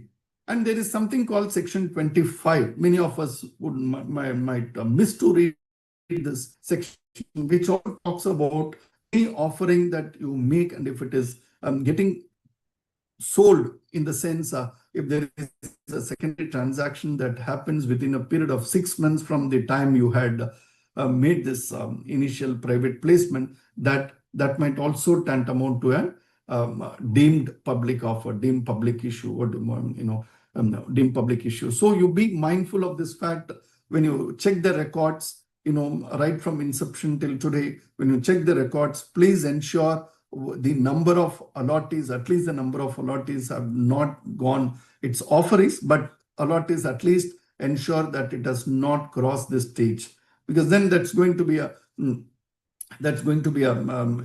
issue. But how do you sort out that issue? It's only through go to the ROC, whatever the penalty has to be paid, do that. And before that, don't file DRHP. I don't think regulator will also accept that. So this is the important thing. Section 42, 28, 25 has to be read in conjunction. Secondly, there is also, supposing a company would have allotted shares some time back, but say maybe after 18 months or 2 years, those individual shareholders would have sold it to so many people, and today it would have gone much beyond that. But if it happens post 6 months of the initial placement, I think you have got a good reason to say that Section 25 doesn't get attracted. So ensure that this entire thing is taken care of at the initial stage itself, please. Okay. Now the diligence starts. I saw, initially we saw the different contents of a document. Now the history. Do we have to play a? I think we have got, each and everything when you talk about this, we have adequate records. So my request is ultimately, while you can always say certain things belong to the finance and accounts, but I think as a repository of the entire documentation, I think we should be in a position to capture, and we should, so please go back. Now, which one will help you to find out all these things? It's a board minutes, which will help you to find out all these things, and hence the history is important. Business, what is the actual business carried on, and what are the now let me also tell you at this stage how the what is the role of how the what do you 1 second. So how the regulator is viewing this. Today you are giving a business, you are giving objects of the issue, the business. But today what they are trying to say is, the business should be easily understandable to everybody. That's at least to a majority. That's it should be in a very structured manner. You should give the business model, or the business should be explained in such a way that it has anybody who reads is in a position to understand what this business is all about, and whether this business has also got the wherewithal to raise money from the public, because ultimately I'm investing in your company because of this business, right? Hence, I mean, the regulators are very mindful of this fact that how the business has been very clearly defined. Hence, this is, of course, the merchant bankers will help you a lot in defining how to structure it, how do you put it. But this is now there is objects of the issue. You need to identify what are the different. Now here, let me just tell you a couple of points, friends. Especially when you talk about setting up a plan, setting for capital expenditure, all those things are fine. One main thing which regulators have started looking into is, what is the object of, if one of the objects is to repay the loan to the promoters or to the promoter group entities, please be mindful of this fact, because what the expectation is that you should be in a position to explain or give details about why this money was raised at first, and what was the ultimate purpose of raising these funds at that point in time. And why do you say, basically they don't, the intention is that don't use the public money to give back to the promoters. Though it would have been, the promoters would have given only for business purposes. But ultimately, whether the purpose for which it was raised first, the need for that, and whether that is going to be, that has been utilized for the same purpose for which it is required. See to what extent the things have changed now. So please, we need to ensure, even today when you do a private placement, even though you may be an unlisted entity, when you do a private placement, ensure that the objects of that, because your passport requires you to, and explanatory statement also requires you to mention these things, right? So please ensure that all these things are being taken care of at this stage itself. That is one. Secondly, even if, not in all cases, but sometimes when you had borrowed money, and if it is and you are using those monies to repay, even if you have taken money from a bank or a financial institution, and if the term is is only less, I mean 6 months or 1 year, there is a small apprehension as to why did you raise money when you know that you are going to come out with an IPO. I mean, though it is not in some cases, this is also a point of contention. Hence, be careful about how do you define the objects of the issue. How do you define the objects of the issue? GCP, we spoke. Monitoring agency also we spoke. Now comes, this is where I think, friends, the entire three major portion is where I think the CS plays a predominant role, or rather the only guy who plays the role is the management. Then there is this what do you call, the capital structure is second thing. Capital structure is one thing, and the approvals, the licenses and the approvals. I think these are three major areas which due diligence require you to have a major role in that that's past one. When you talk about the management, again, the board of directors, as I said, please collect whatever information that is required, information that is required to be garnered in this manner, the backup papers, etc. I'll talk about the backup papers importance also, friends. Things have completely changed, so let's not take it the way it used to be. I'll just come on. I know board of directors, take all the adequate backups, including the educational and the professional qualifications. So this is very important. Management discussion analysis. This, of course, our own merchant banker friends and the business guys inside the company will be in a position to draft. But again, when you do a management discussion analysis and post listing immediately thereafter, there cannot be too much of contradictions. So ensure that when you do this kahani is also matching with what you are going to give later.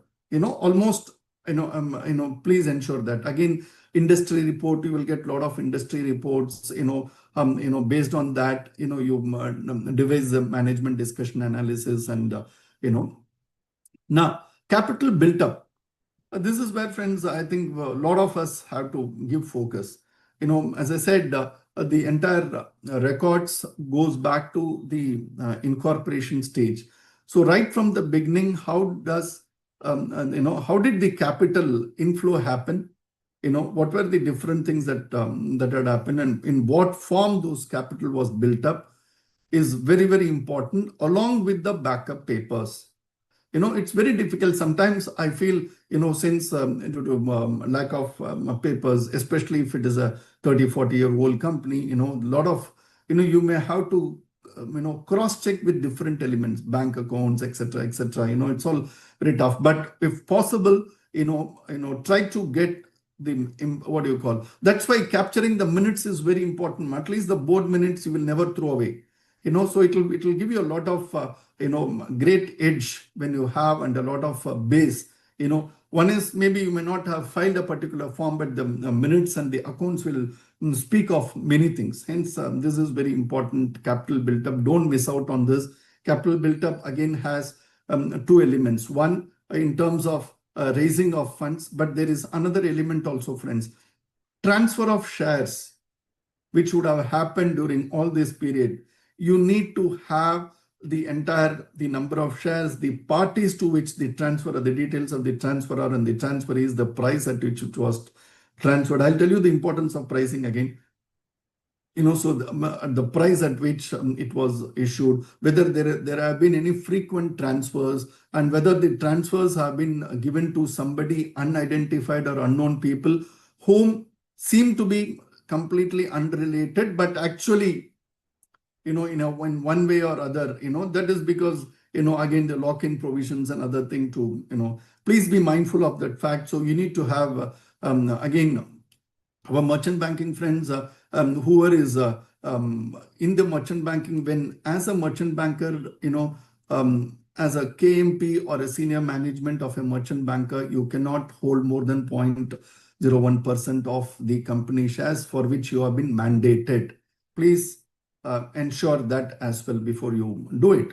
And then the licenses and approvals. Again, the important point here is, unless if a business requires a particular a license without which you cannot run the business, ensure that is in place. Don't go and file a document saying I have applied for, and which is, though it is easy to say, practically it might be impossible. But the moment, as I said, what do you call, the preparedness for an IPO, this is one of the important checkpoint where the approvals is required before you file it with the regulators. Then comes the litigations. What are the, luckily it is talking about the outstanding litigations, what are the pending litigations that are required, and which are required to be done. The only thing is, do you include all the litigations? The answer is no. You can have a materiality threshold set. Now, when you do a materiality threshold today, though ICDR doesn't have any kind of thing practically, you apply certain percentage depending on the industry and the company. There is a small guidance that you can take from Regulation 30 of LODR in terms of assessing, what is your materiality threshold, so that it will be useful post your listing as well. So the litigation part is also a very important thing, friends. And of course, the subsidiaries, you need to give only the very brief details about all those subsidiaries and the information about the group companies, top 5 companies, especially if you are a listed entity. Now, there is a new concept which has been introduced, I think in November 2022, if I remember. So the key performance indicators, what does it mean? Like how are you judging your business? What is the sensitivity analysis? If I apply a sensitive analysis to your business, how does it change? So what are the different factors that are required for me to judge, how sensitive and to what factor it is sensitive is what ultimately a KPI is,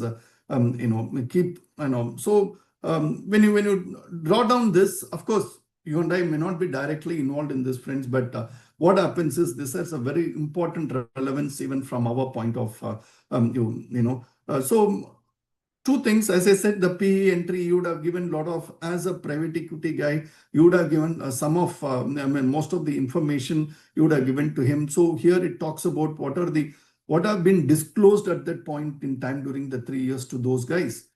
Is very important to capture here. For example, how the business is sensitive to a particular thing. So, why I'm saying is, though we may not be directly involved in this, but we have a role to play in this when you talk about, because typically, this KPIs also, until the proceeds are utilized, whether you need to give a reporting post listing also on the KPIs, whether it is in line with the KPIs. So please be, so that is one requirement. So KPIs, again, you need to capture it in the board minutes. Otherwise, say sometimes we have a small feeling that, boss, everything is covered in the DRHP and RHP. Why should I particularly include? No, the answer is no. We should never do that. So please capture certain very important things which are essential to be done. The risk factors, again, don't worry about this risk factors, but at the same time, again, risk factors has got, there's what do you call, depending on the seriousness of each risk factor, it is numbered, what should come at the top and other things. Of course, the merchant bankers are there to guide us, but yes, we should be aware of what goes into the risk factor as well. So the materiality threshold, which we spoke about, board approved policies, and especially on the risk factors, I think ICDR is very clearly laid down as to what today it may not be, but a combo of many risk factors would make you. So that's why I'm saying take a small analogy from a Regulation 30 of LODR, which gives you a materiality threshold, which will help us keep performancing. Now, if you look at KPIs, compare a disclosure even at least once a year or till the utilization of the proceeds. So again, the audit committee, one of the terms of reference to the audit committee is to to monitor this entire thing, whether it is in as compared to whatever has been disclosed as a KPI, whether it is in line with. So KPI is also a small thing, but please ensure that it is captured. Here, nobody is going to come and tell you that what to capture and what not to capture, friends. I think that's where our judgment comes in. I think there are a lot of our professionals who can guide you in this. Please ensure, unless we start making this, we'll not be in a position to go to the next level. So please do this, because there is a terms of reference of the audit committee includes this as well. So as I said, some of the things I said, whatever the actionables are required to be taken by us, please ensure that all these things are taken. I talked about one of the things is vanishing companies, non-compliance with a particular provision of the Companies Act, the section 42 versus 28 and 25, all those things, please ensure that everything is taken care of at the time. Pre-IPO placement, I spoke about the difference. I mean, whatever happens between the date of filing of DRHP and thing, you have to disclose adequately in the offer document, and to that extent, the offer size gets reduced to that. Now, let us come to the pricing aspect as well. Yes, I do agree that we may not be directly involved in this IPO pricing at all, but we should be in a position to know what, as I said, you arrive at a price band. You arrive at a price band. Now, that price band has to be captured by in the board minutes, right? So there is also an IPO committee which you should try to form at the beginning of when you start doing this, friends. IPO committee, but please ensure that there is at least one independent director comes in. So I'll tell you why that is also required. Now, naturally, I mean, there is a lot of pricing happens in a different manner, friends. For example, this is how the entire pricing methodology, will be adopted, in terms of, how do we arrive at the basis of, how do you arrive at the price band, different methods, different pricing models. There is also something called a peer review comparison, and if you do not have a peer review, because some of the companies will boast themselves as to they are the only company in India. So in such a case, or maybe in the listed space, one, unlisted may they close. Second thing, even if you don't get it in unlisted, please see it internationally whether there are such kind of comparison. Of course, this as CS we may not do, but yes, this is and then you arrive at, use all these models and then arrive at a particular price band, whether that price band is a real price band, then we need not have to be much bothered about that. But yes, this is a very important thing. But now let me come to this. I was talking about all the transfers and all the placements that would have happened in the last few years, even before filing the DRHP. How important it is, because there is a justification of the price when you come at the price band. Assuming you had issued a share at a particular price, say last week, and today, you are filing a DRHP and the price is going to be, say, 5 times of it. I think it's completely absurd, right? That cannot be accepted. And hence the entire transfer of shares, how the placements have happened is very important for us to capture it, and you need to have a justification. Now, when it comes to pricing, again, a lot of things, as I said, DRHP doesn't contain anything. There is a gap of 120% between all those things are fine, friends. But let us, a small thing in the case of a pricing. So, you do all these things, but okay, a small, I just wanted to give you a small, there was this IPO of Care Health, Star Health Insurance that happened in December 2021. I think it was one of the good in the sense for in terms of professional learnings. There are many things that this, because it had both the OFS as well as the primary, but already the gray market was having a price. They were talking about valuation at a higher price, and hence whether the demand would be met and whether they would be able to achieve. This tricky question they faced after the when the issue opened, and hence what they did, immediately they reduced the normally what we would have done for underwriting for a minimum subscription nahi hoga, to we would have gone for underwriting, etc., etc. We would have done all those stuff.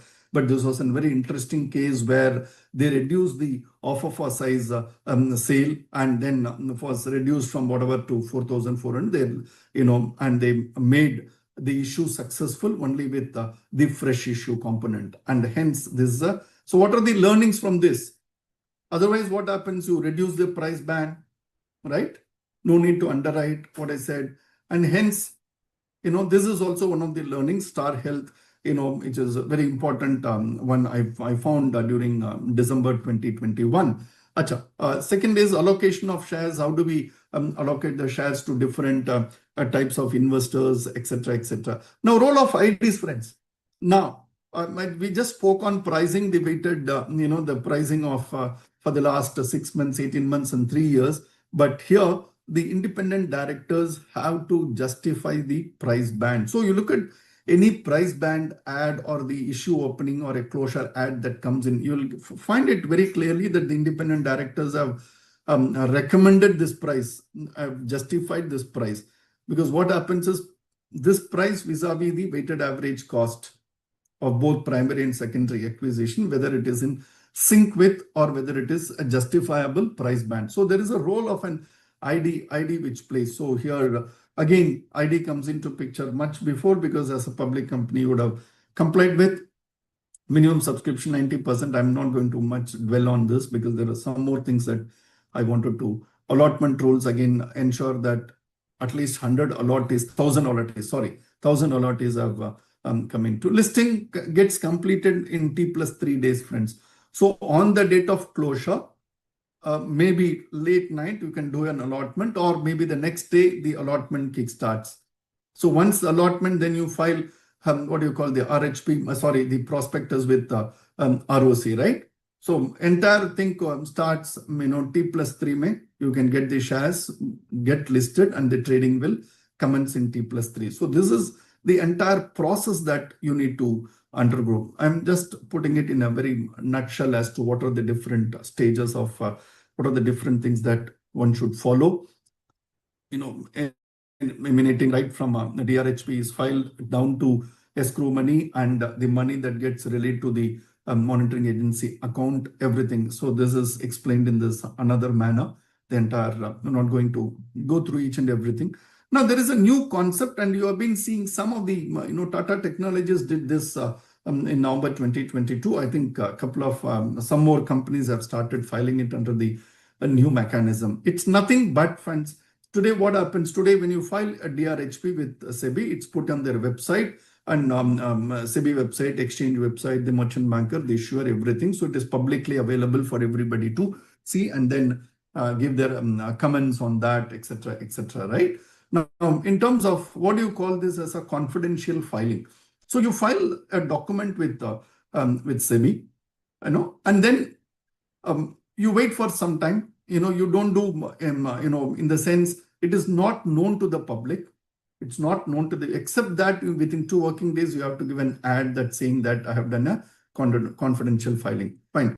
But what are the things that are advantages now in this scenario? Typically what happens is, in a normal thing, you file DRHP, and almost before you file the RHP, you do a lot of road shows and then file RHP. But here, there is an occasion for you to go and talk to the QIBs and see, whether what is the, and find out their interest, their demand in the particular company's script. That is the biggest advantage when you go to the QIBs. And secondly, the main advantage when you talk about, again, there is a process. How do you file? There is a, you file once they give an observation, then, you file it and then invite comments from the public, etc., etc. There is a different process. But let me tell you what are the main advantages of this process. Is interaction with QAB is possible right at the time you start filing with, what do you call, with SEBI. You start interacting with. Secondly, if you're in a particular news kind of an industry, it will also enable you to give some sort of education or some sort of yarn to the QABs about this industry, because, for example, what I know of is the semiconductor industry. People talk about whether it is really, whether it's a new industry, what is the learnings that the QABs or the financial institutional investors should know is one. Then you can also assess the demand. And mainly, no information is available, especially for the competitors, right? And all the convertibles outstanding, you can convert till the SEBI issues observations. Whereas in other cases, it is at the time of DRHP, convertibles have to done. I mean, till RHP is also allowed, but here till that time, so you get that breathing space. And then one of the major advantages, the opening of the issue, your validity in a normal case is valid for 12 months, right? The SEBI observations, so some or other you try to do it within that. But here is a case of 18 months time limit for opening of the issue. So there are some advantages of late, friends. If you go and see, you may not be able to see the document, of course, at least the merchant bankers who would have handled merchant banker friends will be able to know. But these are the advantages of doing a 59A. This is called a confidential filing. Okay. Now, some of the notings, again, there is something called restated financial and stub period financial, friends. Okay, so ICDR requires you to have a restated consolidated financial statements for if certain things have transpired during the last 3 years, and accordingly you need to restate those figures. Good thing is from 5-year period, it has now come down to 3 years of financial. So, but it has to be restated at the consolidated. Now the question is, do you have to pass appropriate? Yes, the board has to approve this. The board, you have to pass a resolution. Please ensure the way you take care of under section 134, please ensure that this is also done. I think that's the best way to do an ideal scenario. Again, IPO grading and all has not been mandatory. There is something called abridged prospectus, which goes along with the the application form also. And the intention of the promoter group, as I said, whatever the transactions that they do before, it should be filed with, it should be intimated, disclosed to the exchanges and SEBI. We saw a restriction on, between the date of filing DRHP and the listing, unless otherwise you mention it properly. A research report is basically, for people, especially the issuers might want to have a research report coming out about their company and talking about their business, but that's being, fully covered under the research report guidelines, research analyst guidelines, and the regulations, the research analyst regulations. So then no payment of incentives, etc., etc. These are all, again, the words market leader, leading player, etc. So though our merchant banker friends will take care of it, we should also be in a position to see. Now, this is something which has recently come up, friends. The repository of due diligence documents. So here the word of caution to all of us is that, prior to what typically it happens is there is a platform which both the exchanges have created, and you need to upload all those. The merchant banker ideally does this. All the backup documents that he has relied upon will be uploaded on this document repository platform of the exchanges, supporting documents. And this will be useful tomorrow for identifying any disclosures that have been made. So here, a word of caution that we should exercise is that, friends, please don't be under the impression that Aaj main ye de diya, next time I can change this and give all those things is not going to work. So be very careful before you finalize what is going to be the backup data. So this is something which is going to be looked at very seriously. Though SEBI comes and inspects merchant bankers, ultimately it is on the company too, right? Hence, let us be very careful while we have this backup documents giving, because this goes into the repository system, repository system of the exchanges. Now, sometime in June 2024, SEBI came out and it issued an advisory to all the merchant bankers. Now, what does that talk about? Different kinds of confirmations and the additional disclosures that are required to be given in this case. For example, I know they are talking about, especially on the compliance with the Companies Act, along with justification whether especially the capital structure has been in place. Secondly, if you look at here, grant of ESOPs is only to employees.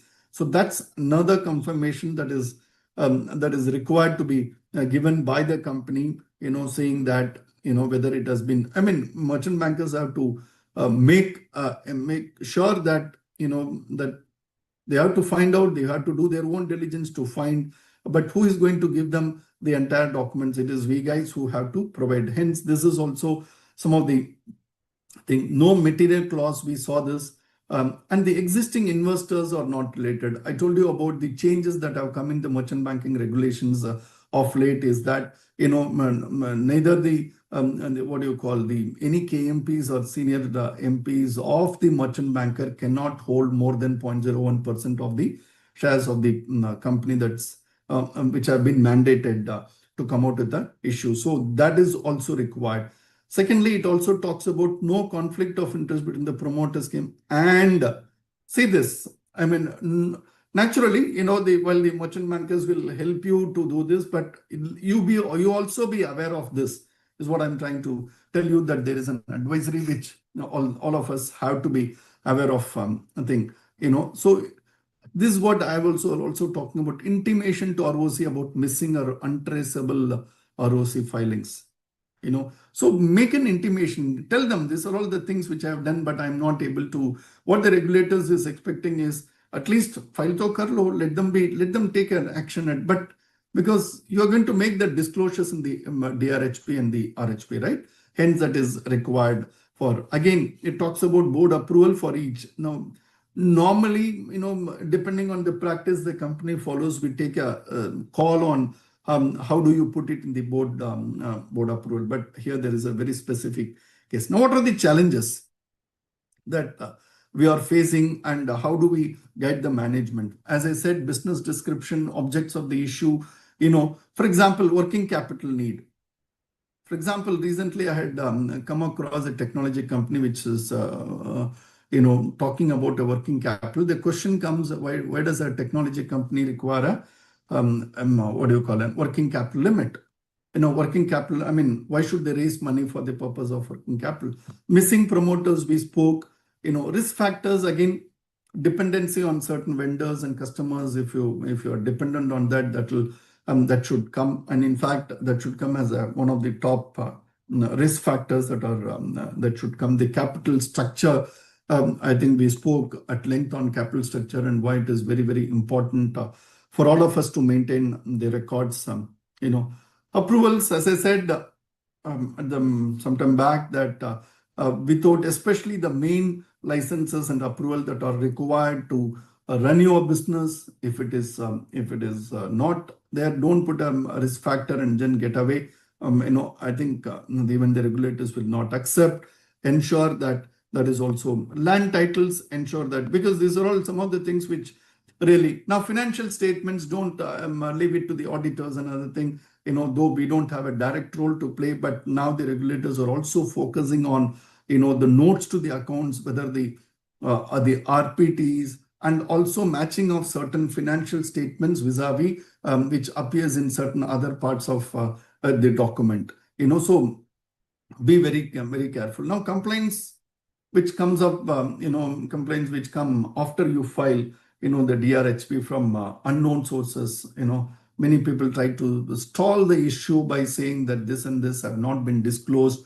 To whatever extent possible, we should be careful about these things, because this is also another challenge that many companies these days are facing, friends, about this. I mean, though we can't hold. Now, when does a offer document reach the finality? We have been talking about all these things. Once RHP, everything is approved, the issue opens, fine, the IPO process is complete. Now, there could be many things, in the process when you file it, when the document is minutely, examined by the regulators, there could be different chances of things. One is it could be completely rejected, because there is a rejection of offer documents guidelines which talks about. So please ensure that is also being taken care of.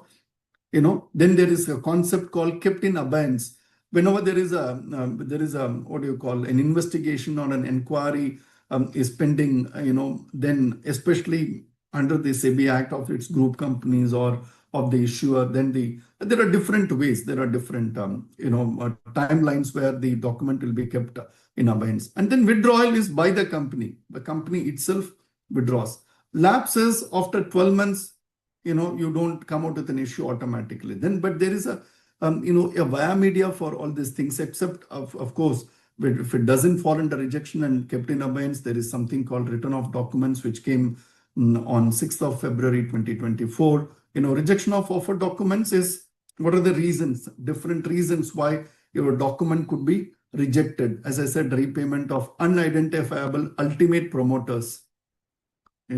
So there's some of the things why, the biggest risk is you cannot come out with, if your document is rejected for the next 1 year, you cannot access the capital market for 1 year. But mindful of the fact, friends, when this happens and you refile the document, this will be one of the first or topmost risk factors as well. So please be mindful. Return of, as I said, it's a very good move, where you give back the document to the company, ask them to set right it and come and file it. What is the biggest thing? You need not have to, it's not called as a refiling. And secondly, you need not have to pay the fees again. So, so when does return of document happen? One, even for that section for, offering to more than 50 people, even in that case, return of documents happen. But when there is inconsistency in the numbers, because it's a huge document, right? In some, in some places where, you can easily identify, if it is very evident that there has been a discrepancy in the numbers, and that's also, when there are pending litigation. So there are reasons when will the document get returned, and it's a very simple and an easy one. That's why I said without any side effect, in the sense you just take some more time to explain what it is and then refile it without any, and file it again. It's not refile within the ICDR parlance. And then, it is, without any, you can find no fees, as I said. And, that's the thing. Then pending, I talked about the abeyance, kept in abeyance. There are different reasons, different ways in which those things have to be treated at different, whether it is there is a time limit, 30 days, 90, 45, etc., how the document would be kept in abeyance. Now, if you have all these things, and if you are, having come out with a public issue, coming out with a public issue, there is something called exit offer, where, you don't utilize the proceeds for the purpose for which you had taken. And if you are using it for any other purpose, then you should give an exit mechanism. The exit mechanism, there is a separate chapter in ICDR where you need to follow the exit mechanism under this, because there is also a monitoring agency. But all these things, at least I know one or two companies have done it. So in fact, when the monitoring agency is monitoring, overviewing everything, the chances of this would be less. But at the same time, there is so promoters' obligations, liability of directors. I showed about, we spoke about a particular company some time back. Now another question that really comes up is, insider applicability of insider trading to this company that intend to get listed. So what it talks about, the regulation, PIT regulations talk about, it is for those companies that are listed and proposed to be listed. Section 24 of Companies Act talks about intent to get listed. That's fine. But yes, proposed to get listed. Once what is the stage? It says the moment you file DRHP, the PIT regulation kickstarts. So two things. You will have to start maintaining SDD, because there is a confirmation which exchanges asks whether you have started maintaining SDD at this stage itself. So though some certain things may not be a price sensitive during that period, the fact that you have filed a DRHP should be should be entered in the SDD, and the time limit you enter the moment you file it. That's where it kickstarts. The PIT regulations, and later on be careful with those things. I think the merchant banker team, you should talk to them and get adequate yarn on this, who should trade, who should not trade on this particular period when these things are. Normally, the merchant banking deal team is not allowed to subscribe to this issue, but other than that, they can do so. Depends on, because even merchant bankers, when they have to maintain this, the company has also maintained both STD. It should not be inconsistent. Okay, that's one thing. Secondly, what are the other modes? Very quickly, for want of time, I'll rush. Rights issue. What are the major things? Of course, apart from the general eligibility conditions, which is same as what do you call the IPO, and the IPO. The best one, what are the different, I mean, what is the thing that has happened? A renunciation, you can trade in the renunciation of shares, right? Which came sometime in 2020, where when a renunciation of trading of, I mean, legally, it will be allowed on the platform of the exchange. You can do, there is a process, request friends, there is a SEBI master circular on rights issue of March 11, 2025, which talks about how you can do, coupled with a lot of amendments, corresponding amendments have also come effective 8th April 2025. What are the changes?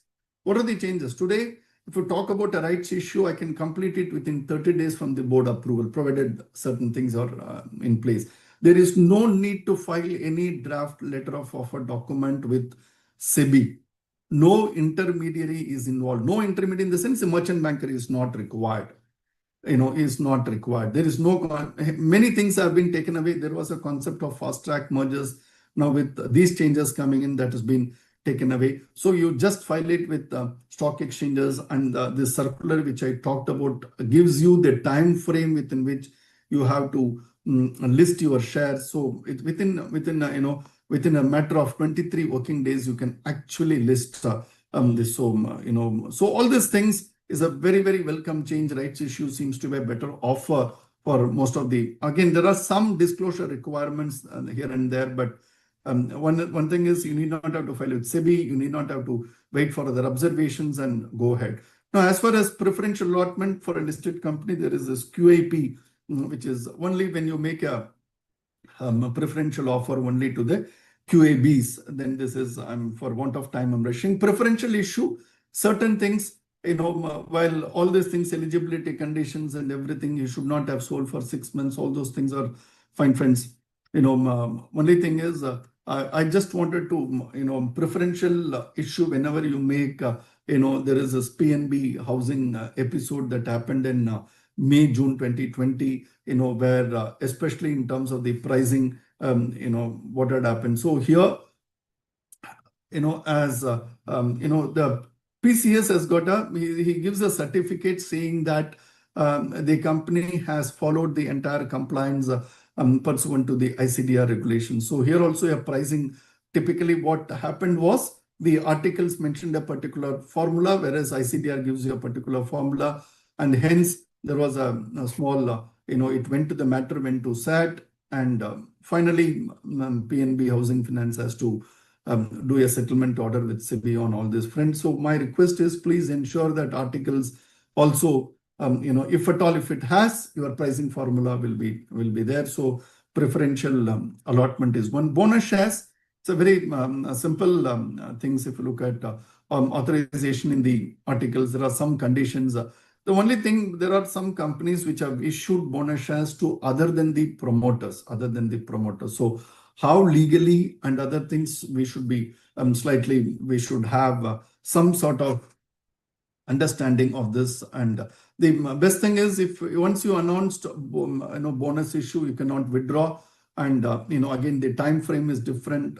If it is if the articles provide you the capitalization of profits, we can do it within 15 days, else within 2 months. Now, listing without an IPO, it's a simple, where what I meant to say is, today, a listed company gets merged with an unlisted company. Whether the unlisted company, ultimately, it has to get listed. So two things. One, it is also, as a part of Section 232 of Companies Act, which talks about during a merger. Second thing, if there is a demerger of a business undertaking of a listed company, and it goes to the unlisted entity, the unlisted entity also gets listed. Again, 232 read. That's what, friends, I'm saying. Everything you'll find a place in the Companies Act. So the base. So it allows you to do. But what is the mechanism? How do you do it? And what are the different things? And in that process, the unlisted entity, without making an IPO of whatever we have been discussing till now, it can also do an IPO. So scheme of arrangement, there is a master circular of SEBI of, please go through that, whenever you encounter a merger of a listed with an unlisted or etc., etc. And that's perfectly, we should very clearly read. There are some conditions that are required to be satisfied, and hence, be aware of it and fulfill that. So there is a possibility of a listed company merging with an unlisted entity also. Then there is report of independent directors. See, the role of independent directors is not only limited only for the purpose of doing the board evaluation, etc. It spreads down to so many other factors also. So when in this case, the transferee company's ID should say that the scheme is not detrimental, and there is an exemption that you need to seek from SEBI from complying with from non-complying with certain provisions of SCRA, that is the IPO process, the entire IPO process. And of course, there is a lock-in of shares too. Okay, so that's all, for the time being, I think. So finality, I think we spoke sometime back, when does it, so for want of time, I may have to just rush this. So I think it's already 5-6 now. So with this, friends, thanks for your patient listening on a weekday, and including those friends who would have logged in and may not have listened, but including for them too. So have a lovely day, and hopefully this discussion was useful. At least some points together from this discussion. Yes, over to you, Muskan. Sir, thank you for your presentation, explaining the key aspects related to issue of securities and highlighting the minute details to keep in mind while issue of securities, even post issue of securities. Sir, we have few questions from the participants. Can we take few questions? Please. Okay. Sir, there is one question that an unlisted public company has 2-tier subsidiaries as well as step-down subsidiaries in Mauritius and Congo. All directors are common. Instead of repatriation of dividend, can those foreign entities issue bonus or right shares to the directors who are on the board of all companies? If those companies have to issue bonus shares, they have to go through their the company law of that jurisdiction, that particular country, to do with the Indian Companies Act or ICDR. It can. Now, what I think he might be referring to some of the companies that issue bonus shares within during the time of the public issue. But here that is of the issuer company, not of the subsidiaries or others. So I think you need not be bothered, but you should look at the jurisdiction of that company as well. Rightly said, sir. Sir, another question is whether non-convertible redeemable preference shares can be issued through preferential allotment under section 62(1)(c) of the non-convertible under see, please, friends. I think there is a lot of things. Let me tell you, private placing is a broad umbrella, which section 42 covers this. 62(1)(c) is applicable. Within private placement comes this preferential offer. Section 42 lays down you can issue any instrument, including a debt instrument, and you need to follow a process that has been mentioned over in section 42. 62(1)(c) is restricted to equity and convertibles. It's very simple. But when you're doing a 62(1)(c), also follow the process in section 42. Yes, section 42, private placement NCDs can be issued. Okay. Sir, another question is, can a promoter of NBFC invest borrowed funds in the shares of his own company? Yeah, well, come again, please. Can a promoter of NBFC company invest borrowed funds in the shares of his own company? Of his own company means of the same NBFC, or he's talking about something, I don't know. Assuming he does in the same company, I think it should not be allowed. Allowed. RBI will view it very seriously. In some other company, let him do anything. But if it is in the same company, in his company, yes, I mean, yes. Not allowed. Okay. Uh, Sir, another question is, can Section 42 of the Companies Act 2013 be used independently for the issue of security without complying with the provision of Section 62 of the Act? No, it cannot, right? 62(1)(c) has to be. No, 42 without 62(1)(c) can happen only in case of debt instruments. Okay, sir. Sir, another question we have is, a firm with 3 decades of experience in the industry has been converted into a public company in March 25, having required track record in the period it was a firm. Can this company go for listing on main board now, or it has to wait for 3 years or 1 year, or shall we proceed with Regulation 6(1) of through big book building rule? Oh, so there is one slide which I had shown about the conversion of LLP, and please go through that. There is a very clear provision which ICDR talks about. So you just pick up that particular regulation and fit the exact details of yours and see whether you will be eligible. I think you might be eligible because you have to convert that entire accounts for the last 3 years of the LLP or partnership firm into Companies Act Schedule 3 provisions and see whether you satisfy the financial parameters under 6(1). If it is yes, then I think you can go through it. You can go ahead. Yes, please. Okay. Sir, another question is, for conversion of convertible note, whether we have to attach valuation report from the register valuer, whether it will sufficient from income tax angle also.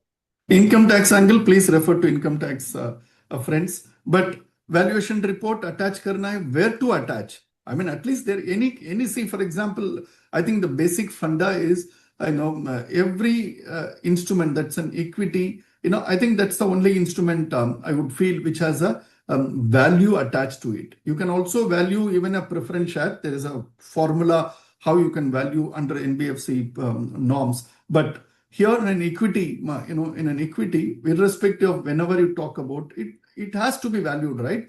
What's the price today may not be 2 years hence, right? And hence there is a need, and especially convertibles also, whether you call it convertible notes or anything, so it's a pricing has to be done. But whether it will be, it has to be done by a registered valuer, no doubt I would feel. And for income tax, please, I think I may not be in a position to answer that. But as the pricing is, valuation is required. Sir, another question we have is whether a promoter, okay, we have taken already this. The other question is, once DRHP approved, can we add new offer for sale of security in RHP, which was not mentioned earlier in DRHP? No, then again, only one thing you may have to say is to what extent whether this will tantamount to refiling is what you have to say it. There is a particular provision for refiling of documents. When it tantamount to, you need to just look at that. If you are not meant, there are two things. If you are refiling of documents, if it is falling under that, then you need to refile the document. Else, I think you may have to. If it is falling, then it will be allowed. Otherwise, you need to refile the document. So there is a particular criteria in one schedule. I'm forgetting the name, but you need to see that and accordingly take cognizance of that, friends. Okay, sir. So that's all for the day. Okay, good. Sir, I would like to express my sincere gratitude to you, sir, for taking your time to share such valuable insights with us. The depth of your knowledge, the clarity of your explanations, and the relevance of your examples have greatly enriched our understanding of the issue of securities. And sir, we really look forward to many such more opportunities to learn under your expertise, sir. Always open for always open to our members.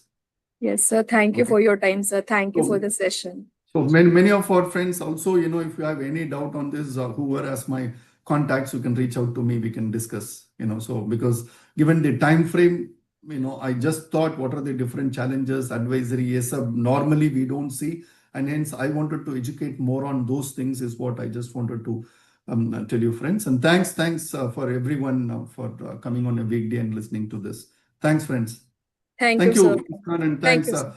Thanks, Shurbi, also, though she is not to be seen, but thanks to her also for organizing this entire thing. Thanks. Yes, sir. Thank you, sir. Thank you.